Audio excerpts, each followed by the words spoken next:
আরেকটা জিনিসও খুব ইম্পর্টেন্ট, সেটা আমরা এইবার ভালো করে দেখলাম। আগে তো আমরা কোনোদিন শুনিনি, আমরা জানতাম না, হয়তো জানতাম না। একটা দল, একটা রাজনৈতিক দল, জনগণের দল, তারা ক্ষমতায় থাকার জন্য কত হাজার মানুষকে হত্যা করলো। আমি এখনো বিশ্বাস করি যে আওয়ামী লীগের নৈতিকভাবে রাজনীতি করার কোনো অধিকার নাই, যেই পর্যন্ত আওয়ামী লীগ অনুশোচনা না করে এবং আওয়ামী লীগ ক্ষমা না চায় এবং বিচার না করে। আমি চিন্তা করে দেখলাম, কয়েকদিন আগে আমি দেখলাম যে বিএনপি চায় আওয়ামী লীগকে নির্বাচনে আসার জন্য। আমি বুঝতে পারি রাজনীতিবিদ হিসাবে যে বিএনপি চেতেই পারে আওয়ামী লীগকে নির্বাচনে আসার জন্য, নাহলে আওয়ামী লীগ পরে বলতে থাকবে যে আমাদেরকে নির্বাচনকে বাদ দেওয়া হয়েছে, এই নির্বাচনের গ্রহণযোগ্যতা নাই, এই নির্বাচন আমরা করলে আমরা জিতে যেতাম। কিন্তু আমি একটা কথা পরিষ্কার করে বলে দিতে চাই, বিএনপি বলুক, শব্দ বলুক, ইউনুস সাহেব বলুক, গ্রাউন্ড রিয়ালিটি কিন্তু ডিফারেন্ট।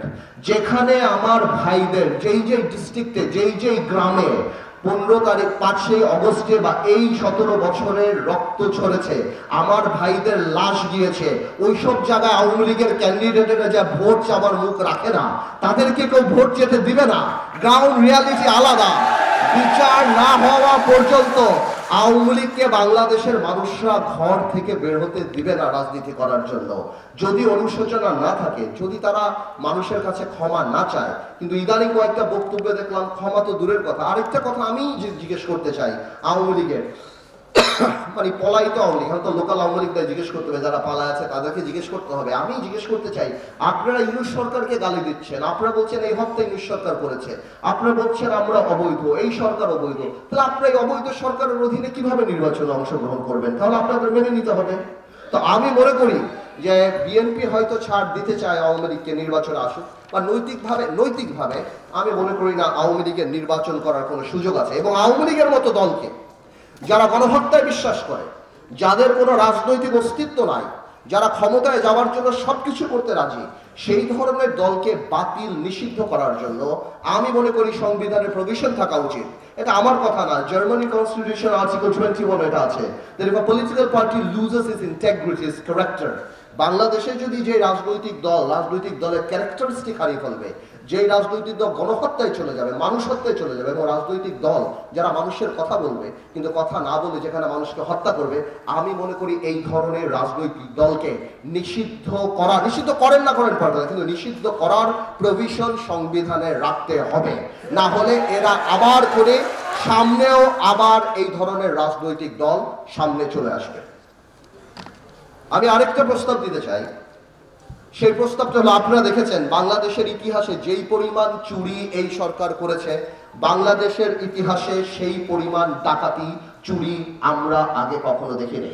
এই চুরি হওয়াতে বাংলাদেশে আমাদের কাছে আমরা শুধুমাত্র লজ্জিত না, সত্যি কথা বলতে বিদেশের মাটিতেও বাংলাদেশের কিন্তু যথেষ্ট সুনাম ক্ষুণ্ণ হয়েছে।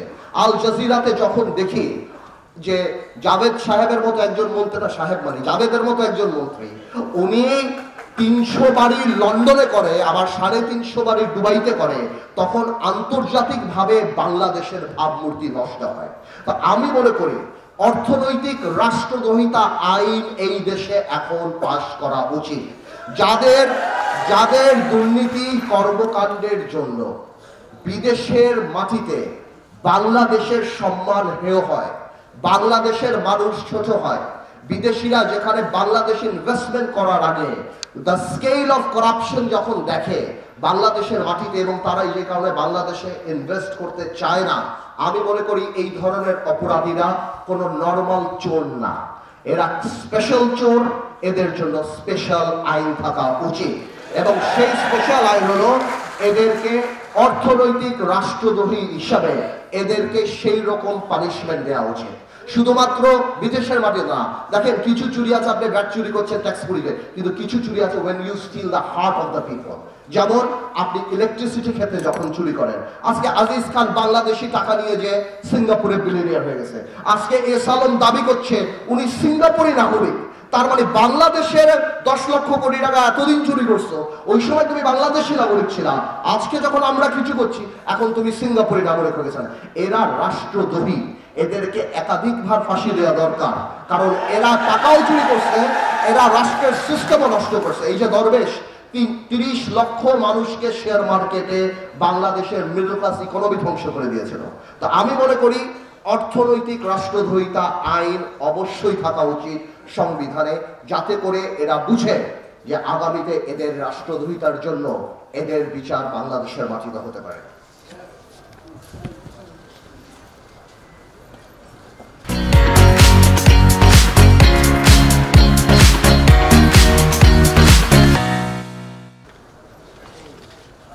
আরেকটা ব্যাপারে অনেকদিন ধরে এই জিনিসটা আমার দৃষ্টি আকর্ষণ করছে, এটা আর্টিকেল 66 কারা এমপি হতে পারবে। আপনারা যদি আর্টিকেল 66 দেখেন, সেখানে বলা আছে এমপি হতে হলে 25 বছর বয়স হতে হবে, এমপি হতে হলে মানসিক ভারসাম্য হওয়া যাবে না, অথবা নৈতিক শৃঙ্খলাজনিত অপরাধে কারাদণ্ড যদি থাকে, অথবা যদি যুদ্ধাপরাধী বা মানবতা বিরোধী অপরাধী হয়, অথবা যদি ডুয়েল পাসপোর্ট হয়।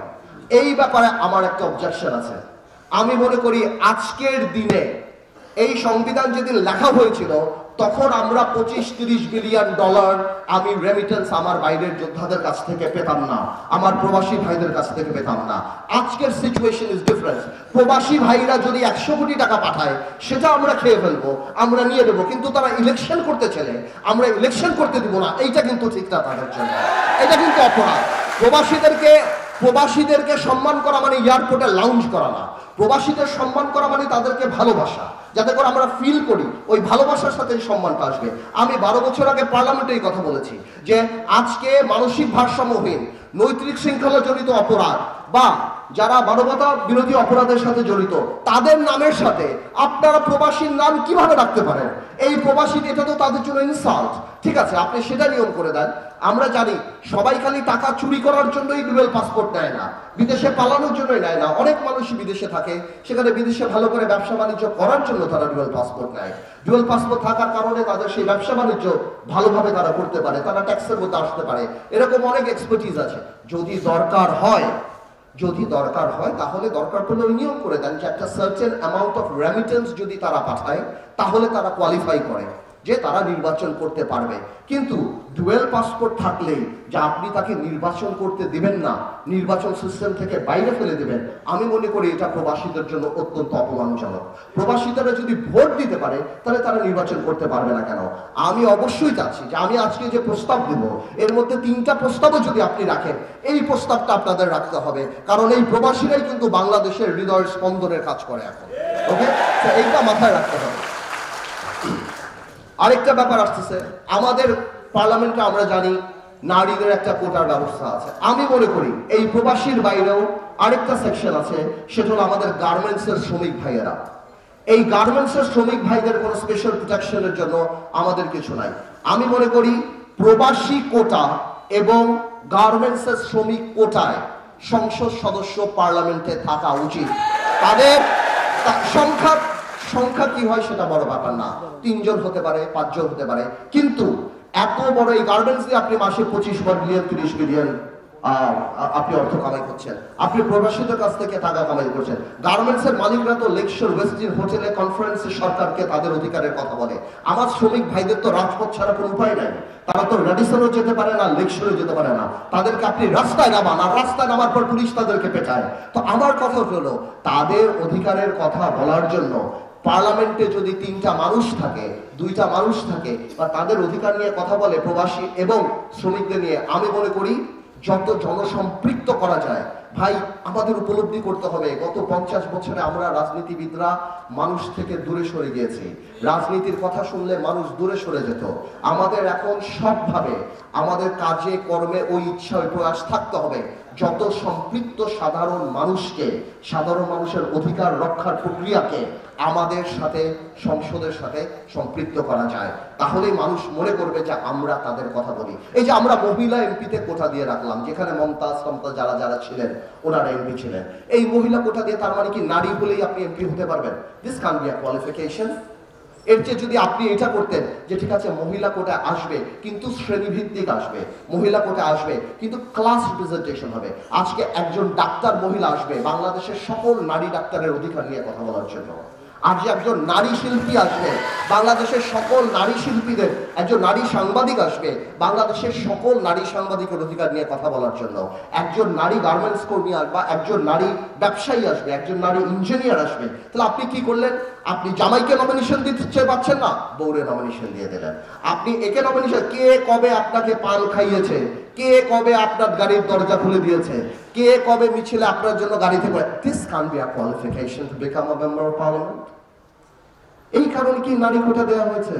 যে আমার যাকে ভাল লাগে, কে আমার পাশে বসে, কে আমাকে উঠে নিয়ে যায়, কে মিছিল করে।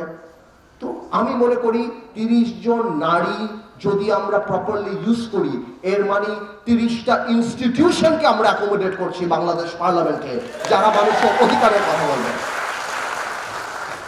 শুনেন, আপনার ডিফারেন্ট জিনিস করতে হবে না, আপনি সরকারকে আমি বলবো আপনি ডিফারেন্ট ওয়েতে করেন। এই সংবিধানে এরকম অনেক কিছুই আছে যেটাকে আপনি যদি ভালো করে করতে পারেন, অবশ্যই এটা জনগণের ইচ্ছা প্রতিফলিত হবে। তো আমি মনে করি এই যে কোটা যদি দিতেই হয় গার্মেন্টসের কোটা দেন, কোটা যদি দিতেই হয় প্রবাসী কোটা দেন, কোটা দিতেই হয় নারীদের কোটা দেন, যাতে এই নারীদের কোটা দিয়ে সাধারণ নারীরাও মনে করবে that we are being represented at the parliament. আমি মনে করি এটা অনেক গুরুত্বপূর্ণ। আরেকটা জিনিস নিয়ে আমার কথা বলতে হবে, এই জিনিসটা অত্যন্ত ইম্পর্টেন্ট। আমি লক্ষ্য করছি আপনারা এটা আবার চিন্তা করেন না যে পার্থ ভাই আপনি সোশ্যালিজম স্টাইলে যাচ্ছেন বা এটা। আমি আসলে চিন্তা চেতনায় অত্যন্ত গণতান্ত্রিক, পুঁজিবাদী আমার ভালো লাগে, খারাপ পছন্দ না, কিন্তু যেখানে আমি ঠকি সেখানে আমি সমাজতন্ত্রের জন্য একটু আবার আমার হৃদয় থাকে। এই যে বড় বড় কোম্পানি, গ্রামীণ ফোন, এই ফোন সেই ফোন, এরা যে প্রতি বছর 12,000 15,000 কোটি টাকা আমার দেশ থেকে নিয়ে যায়, প্রফিট করেই নিয়ে যায়, কই এরা তো একটা হাসপাতাল বাংলাদেশে করে না। এখন সময় আসছে দেশের পক্ষে দাঁড়ানো। আপনি ইনকাম ট্যাক্স দিবেন, আপনি অ্যাডভার্টিজমেন্ট বানান আমার আবেগকে দিয়ে। 21শে ফেব্রুয়ারিতে আপনি অ্যাড বানান, 16ই ডিসেম্বর আপনি অ্যাড বানান, মা দিবসে আপনি অ্যাড বানান, এমন কোনো আমার আবেগ নাই যাকে ছুঁয়ে আপনি অ্যাড বানান না। কিন্তু আমার যখন ন্যাশনাল ক্রাইসিস হয়, আমার যখন কোভিড হয়, আমার যখন বন্যা হয়, তখন আপনি কই থাকেন? আমি তো আপনাকে দেখি না। আমি পরিষ্কার করে বলে দিতে চাই, আধুনিক ইস্ট ইন্ডিয়া কোম্পানি আমরা বাংলাদেশে চাই না। সংবিধানে আপনারা বিদেশ থেকে আসেন, আপনারা ব্যবসা করেন, we don't mind, it's open country, it's open market, you can come and do business here. কিন্তু আমাদের সংবিধানে এই CSR প্রভিশন থাকা উচিত। বিদেশি কোম্পানি যারা বাংলাদেশে এসে কোটি কোটি টাকা, হাজার হাজার কোটি টাকা নিয়ে যায়, একটা পার্সেন্টেজ, যে পার্সেন্টেজ হোক, 2%, 3%, 5%, গ্রামীণ 10,000 কোটি টাকা নিয়ে যায়, সেটা 5% হলো 500 কোটি টাকা গ্রামীণের প্রতি বছর বাংলাদেশে ইনভেস্ট করতে হবে। হাসপাতাল বানান, স্কুল বানান, অটিস্টিক বাচ্চাদের জন্য কিছু বানান, করেন না আপনারা, বানাতে থাকেন না। কিন্তু এই প্রভিশন থাকতে হবে যে আপনারা শুধু হাজার হাজার কোটি টাকা নিয়ে যাবেন ব্যবসার নাম করে, আর আমার দেশে কোনো কর্পোরেট সোশ্যাল রেসপন্সিবিলিটি থাকবে না, তার মানে আমরা এটা মানব না। আমি চাই সংবিধানে এটা থাকবে, এবং আপনারা বড় কোম্পানি ব্যবসা করেন, ব্যবসা করে টাকা নিয়ে যান বিদেশে, অসুবিধা নাই, কিন্তু ওই টাকা যে নিয়ে যান কমপক্ষে রাবার ব্যান্ডগুলি আমাদের দেশে রেখে যান, কমপক্ষে আমরা জানি উপকৃত হই। গ্রামীণ মিডিয়ার ভাইদের অনেক টাকা অ্যাড দেয়, আমি বিশ্বাস করি আমার এই গ্রামীণের এই ব্যাপারটা মিডিয়া ভাইরা বড় করে দিবে, আবার এমন যাতে না হয় আমার মিডিয়ার ভাইরা এই পাঠটা কেটেই দিল। আমি চাই এই জিনিসটা জানি বাংলাদেশের মানুষ উপলব্ধি করে, এবং এই জিনিসটা জানি গ্রামীণ ফোন উপলব্ধি করে। শুধু গ্রামীণ বললে ঠিক হবে না, আরো কোম্পানি আছে, বিটিসি আছে, আরো অনেকে আছে। গ্রামীণ যেহেতু অনেক বড় কোম্পানি, আমি সেই ব্যাপারে কথা বললাম। আরেকটা ব্যাপার অত্যন্ত গুরুত্বপূর্ণ, সেটা হলো সংসদ সদস্যের দায়িত্ব। আমাদের দায়িত্বটা কি? সংবিধানের কোথাও নেই আমাদের দায়িত্ব কি। দায়িত্ব নাই বলেই তো সংসদ সদস্যরা গম, জিআর, টিআর এগুলি চুরি করে আজকে হাজার হাজার কোটি টাকা নয় বলছে। কোন দায়িত্ববোধ বা দায়িত্বের কোন জিনিস, কোন ডিউটি আর রেসপন্সিবিলিটিস সংবিধানে আমাদের বা এমপিদের ব্যাপারে কিছু নাই। আমরা মনে করি আজকে দেখি, আচ্ছা একটা এমপি তো মন্ত্রী না, তো ও হাজার কোটি টাকা কামালো কিভাবে? ওর এলাকায় এলজিডি ও খাবে, ওর এলাকায় রোডস ও খাবে, ওর এলাকায় এমন কোনো কিছু নাই। মসজিদের চেয়ারম্যান, মাদ্রাসার চেয়ারম্যান, স্কুলে, আচ্ছা কেন সংসদ সদস্য স্কুলের চেয়ারম্যান হবে? ও স্কুলে কি রেখে আর কিছু যাচ্ছে? লোকাল স্কুলে একজন জমি দিয়েছে, আরেকজন থাকবে যারা তার সভাপতি হতে হবে, কারণ সভাপতি হলে যে চাকরি দিয়ে টাকা খেতে পারবে। তো আমার মনে হয় আমাদের সংবিধানে rights and duties of the member of parliaments এগুলি পরিষ্কারভাবে থাকা উচিত, যেটা আমরা যদি ভবিষ্যতে ইনশাআল্লাহ কোনোদিন পার্লামেন্টে যাই আমরা বুঝতে পারবো যে আমাদের দায়িত্বটা কি, এবং আমরা যদি ওই দায়িত্বের বাইরে কখনো কাজ করতে চাই অন্যান্য প্রশাসনের লোকরা আমাদের থামাতে পারবে সংবিধানের দিকে তাকে যে আপনার দায়িত্ব এটা না। সো আমি মনে করি যেহেতু এমপিরা প্রচন্ডভাবে অ্যাবিউজ করেছে গত 30 বছরে, আমি মনে করি সংবিধানে এই প্রভিশনটা থাকা উচিত। আমাদের সংবিধানে আরেকটা প্রভিশন আছে, এটা খুব জেনারেলি বলা হয়, সেটা হলো ধর্ম বর্ণ এই ব্যাপারে বৈষম্য করা যাবে না। ধর্ম বর্ণ বা কাস্ট, সেক্স, রিলিজিয়ন এইসব ব্যাপারে করা যাবে না। কিন্তু জানেন খুব কষ্টের ব্যাপার, বাংলাদেশে সবচেয়ে বেশি বৈষম্য হয় রাজনৈতিক পরিচয়ের কারণে। গত 17 বছর ম্যাক্সিমাম মানুষ চাকরি পায় নাই, তার বাপ চাচা কেউ বিএনপি করে উঠেছে। আমার মনে হয় সংবিধানে রাজনৈতিক পরিচয়, পলিটিক্যাল আইডেন্টিটির ব্যাপারটা ইনক্লুড করা সবচেয়ে ইম্পর্টেন্ট, যে পলিটিক্যাল আইডেন্টিটির ব্যাপারে কোনো ধরনের কোনো ডিসক্রিমিনেশন করা যাবে না, on basis of political identity. তো আমি মনে করি সংবিধানে এই জিনিসটা থাকা উচিত।